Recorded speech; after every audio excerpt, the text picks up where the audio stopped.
Assalamualaikum warahmatullahi wabarakatuh. Perkenalkan, saya Nur Hidayah, guru kimia di SMA Negeri 1 Mekarti Jaya.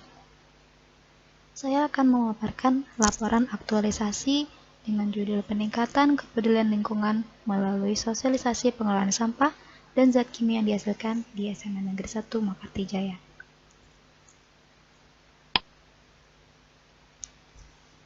Kegiatan aktualisasi ini terdiri dari 7 kegiatan. Yang pertama adalah konsultasi dengan mentor, yang kedua membuat video sosialisasi pengelolaan sampah plastik, yang ketiga mengunggah video ke jejaring sosial YouTube dan Facebook.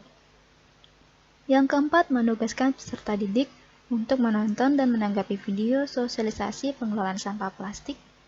Yang kelima, menugaskan peserta didik untuk mengunggah foto tempat sampah di rumah masing-masing sebelum dan sesudah menonton video sosialisasi serta karya yang bisa dihasilkan dari sampah tersebut. Yang keenam, melakukan evaluasi video. Yang ketujuh, capaian kegiatan. Yang pertama adalah dari konsultasi dengan mentor diperolehlah buktinya, yaitu percakapan dengan mentor atau kepala sekolah pada bulan Maret dan bulan April. Nah, pada kegiatan ini seharusnya di materi kegiatan ada output berupa surat izin dan surat persetujuan untuk melakukan aktualisasi di sekolah. Namun karena adanya pandemi COVID-19 ini, maka tidak bisa melaksanakan di sekolah sehingga tidak menggunakan surat izin kegiatan di sekolah. Sehingga hanya bisa dibuktikan dengan percakapan melalui WhatsApp dengan mentor. Kegiatan 2 yaitu membuat video, yang dimulai dengan membuat naskah video, kemudian menginput atau memasukkan foto beserta teks, kemudian memasukkan audio, rekaman suara, dan musik. Nah, berikut ini adalah videonya.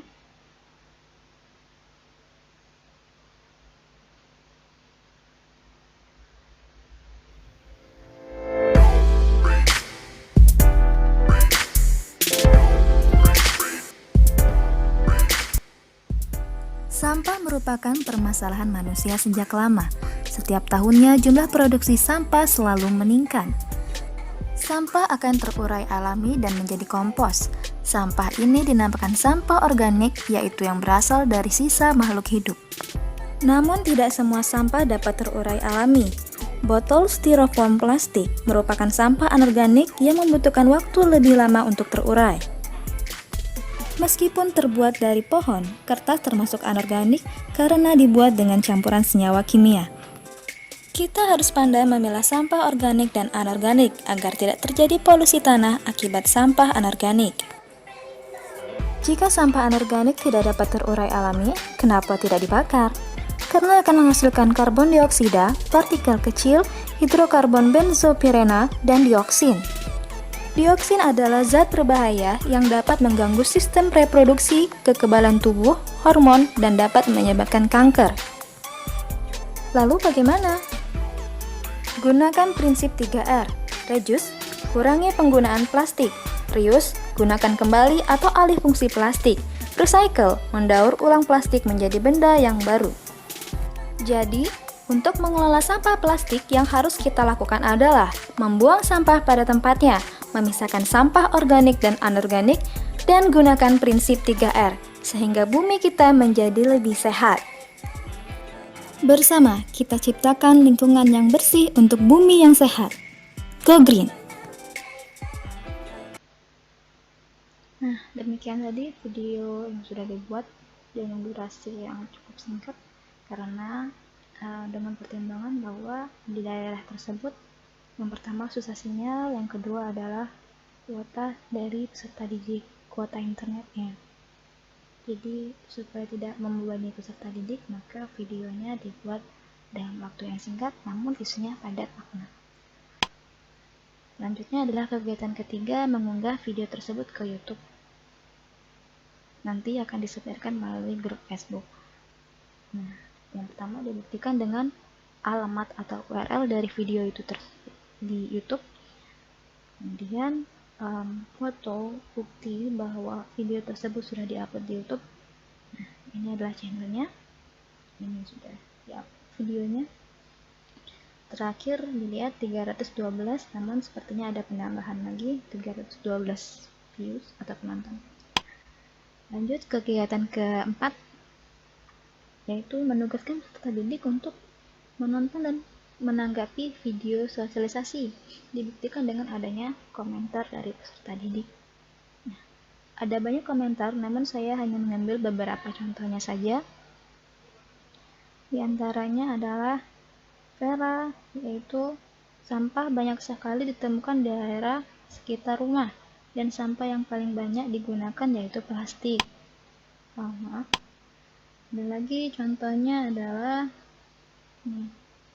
sampah organik merupakan sampah sisa yang masih bisa dimanfaatkan menjadi bahan yang layak pakai lagi. Sampah non-organik merupakan sampah yang sudah dibuang dan tidak layak dipakai. Sampah ini tidak bisa terurai, contohnya plastik, kresek, botol minuman, ember, dan lain sebagainya. Ada juga Nanda, karena sampah semakin banyak, kita harus pintar mengurangi sampah tersebut dengan cara mendaur ulang menjadi benda baru. Ada juga dari Ihsan, karena sampah semakin banyak, kita harus mulai mengurangi sampah dengan cara mengurangi penggunaan plastik dan sebagainya. Mengurangi sampah dapat dilakukan dengan cara mengurangi sampah plastik juga. Lanjut ke kegiatan kelima, yaitu menugaskan peserta didik untuk memfoto tempat sampah di rumah masing-masing sebelum dan sesudah menonton video, serta membuat karya yang bisa dihasilkan dari sampah tersebut. Nah, beberapa contohnya adalah dari Sheila, Widya, kemudian Sylvia, dan juga Alia. Ini contoh sebelum menonton video, kemudian setelahnya. Ini ada sebelum menonton dan sesudahnya. Mereka sebelum menonton masih menggabungkan sampah anorganik dan organik, dan setelah menonton mereka memisahkannya menjadi dua bagian, organik dan anorganik. Selanjutnya, karya yang bisa dibuat oleh peserta didik. Ada contohnya dari Anissa, yaitu membuat tas atau keranjang menggunakan anyaman dari sampah plastik. Dan kedua ada Putu Sri Katina membuat tempat atau pot bunga menggunakan botol bekas. Nah, ada yang berisi tanah, ada yang berisi air, airnya nanti jadi hidroponik. Kemudian ada Saiful Anwar membuat mainan atau kerajinan dari botol bekas digabungkan dengan gabus atau busa, kemudian diwarnai. Kemudian ada Alia Pramudani membuat pot gantung menggunakan botol bekas. Kegiatan 6 yaitu melakukan evaluasi video. Saya lakukan dengan menggunakan angket, menggunakan Google Form. Nah ini dia masalahnya, karena kita menggunakan internet dan tidak semua peserta didik memiliki akses untuk menggunakan internet. Jadi dari sekian siswa hanya 52 peserta didik yang menanggapi video ini, maksudnya mengikuti pengisian angket. Nah, pertanyaan yang saya berikan yaitu bagaimana tampilan dari isi video sosialisasi? Bagaimana tampilan dan isi dari video sosialisasi? 100% peserta didik menjawab menarik. Kemudian bagaimana kemudahan menerima informasi dari video tersebut? 98% menjawab mudah dipahami, sedangkan 2%-nya menjawab sulit dipahami. Yang ketiga, apakah video tersebut memotivasi Anda untuk mengurangi penggunaan plastik setelah mengetahui bahayanya? 100% menjawab ya. Kemudian yang terakhir, menurut Anda, apakah sosialisasi menggunakan media sosial ini dinilai efektif? Nah, ini lumayan banyak yang menjawab tidak, yaitu sekitar 8 orang, yaitu 15,7% menjawab tidak. Nah, 86,3% menjawab ya atau efektif. Saya tanya ke peserta didik yang menjawab tidak, kenapa menilai ini tidak efektif? Karena mereka lebih menyukai kegiatan secara langsung. Jadi mereka bisa langsung bertanya jawab. Namun karena pandemi ini kita tidak memungkinkan untuk melakukan kegiatan berkumpul atau sosialisasi, sehingga hanya bisa dilakukan melalui internet.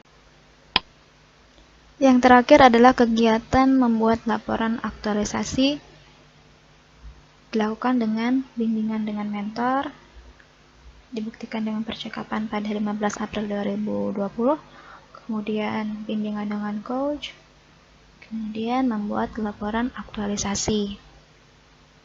Demikian yang bisa saya sampaikan. Kurang dan lebihnya saya mohon maaf. Apabila ada kritik dan saran, bisa menghubungi saya melalui email nurulhidayah505@gmail.com. Ya. Terima kasih. Assalamualaikum warahmatullahi wabarakatuh.